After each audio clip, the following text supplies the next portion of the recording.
ফজরের 2 রাকাত সুন্নাত এ পুরো দুনিয়া আর দুনিয়াতে যা কিছু আছে সব কিছুর চাইতে উত্তম।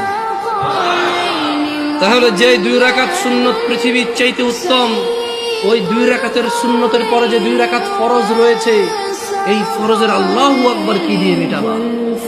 এই ফরজের সামি আল্লাহু লিমান হামিদা কি দিয়ে মিটাবা? কত টাকার মালিক হয়েছে তুমি নামাজের কাফারা দিবা? যেখানে সুন্নত 2 রাকাতের মূল্য পুরো পৃথিবীর সমস্ত সম্পদ বিক্রি করে যদি একটা স্বর্ণ কিনা হয়, ওই স্বর্ণকে যদি এক পাল্লায় রাখা হয়, আর ফজরের 2 রাকাত সুন্নতকে যদি এক পাল্লা রাখা হয়, ফজরের 2 রাকাত সুন্নত ভারী।